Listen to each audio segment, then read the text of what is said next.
Hello student, तो आपका स्वागत है आपका अपने चैनल ग्रामीण कोचिंग पे। और आज की वीडियो होने वाली है आपके लिए खास।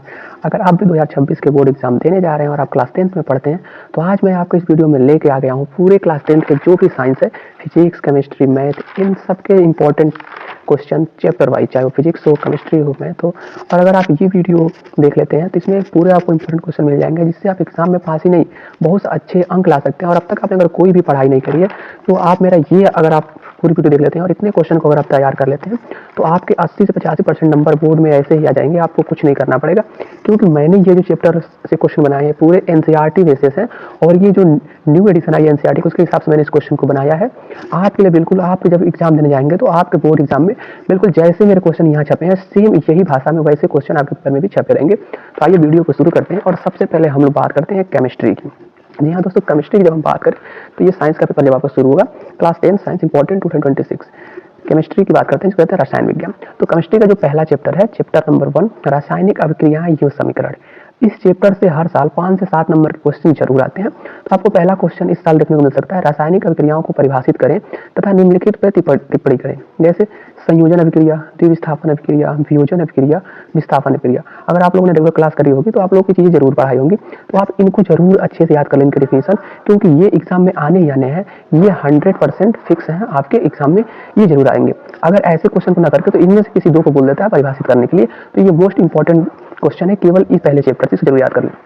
उसके बाद पेपर जब थोड़ा सा टफ बनेगा तो वो आ जाएगा उष्माक्षेपी उष्माशोषी अभिक्रिया का क्या अर्थ है, उदाहरण देकर समझाइए। आप इससे भी अच्छे से तैयार कर लीजिए और इसका एक एक एग्जाम्पल आप याद कर लीजिए।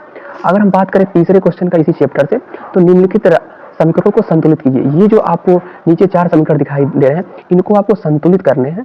और मैं दावे के साथ कह सकता हूँ जब आप बोर्ड एग्जाम देंगे तो इन्हीं चारों में से कोई 2 क्वेश्चन आपको सेम ऐसे ही मिलेंगे, क्योंकि ये मेरा अनुभव है। इससे पहले मैंने जब अपने बच्चों को पढ़ाया था तो आप देख सकते हैं उनके 93 से लेकर 95% तक नंबर आए थे।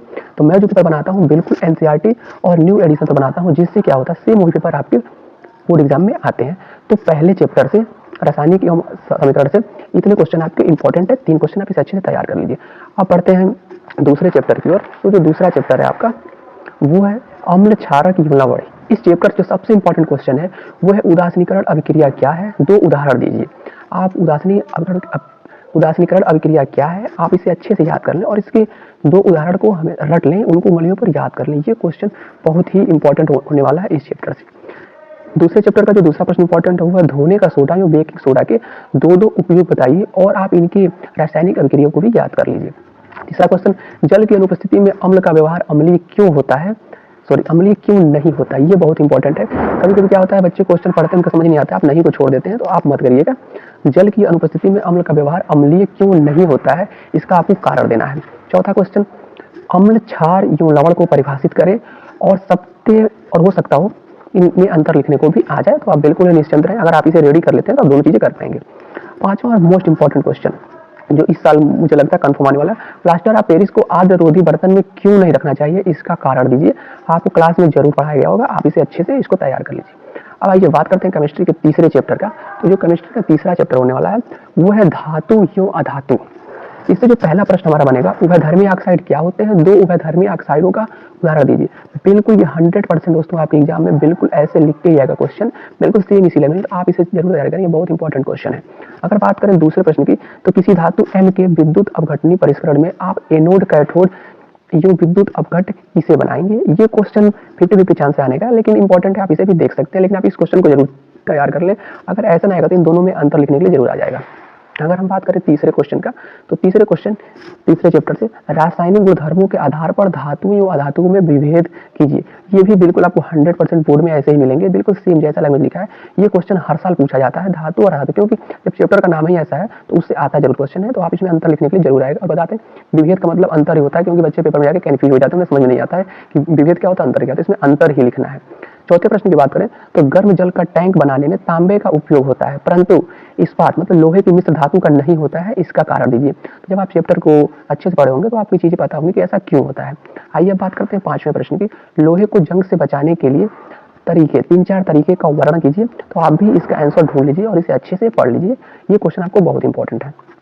अब बात करते हैं चौथे और one of the most important chapter, carbon you उसके रासायनिक से। 50% क्वेश्चन तो यहीं से आते हैं और ये चैप्टर बहुत ही आसान होता है लेकिन बच्चे समझ नहीं पाते हैं।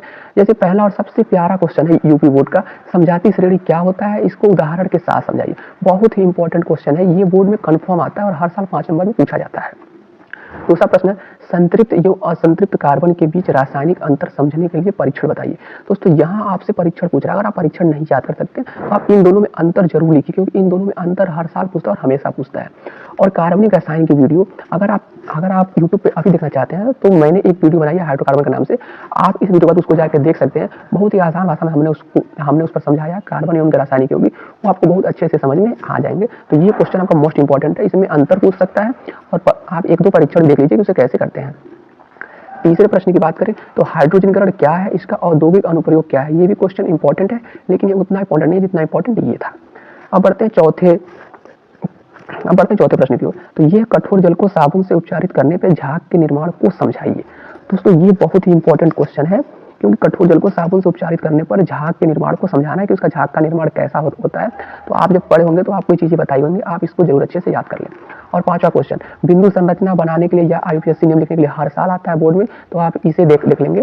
जैसे एथेनाइक अम्ल, प्रोपेन, H2S और F2, ये हर साल आता है आपके एग्जाम में। और इस बार जब आपके एग्जाम में आएगा तो बिल्कुल इन्हीं में से किसी 2 सेम आपके पेपर में छपे आएंगे, तो आप इनको जरूर अच्छे से कर लें। अब आइए बढ़ते हैं अगले चैप्टर की ओर।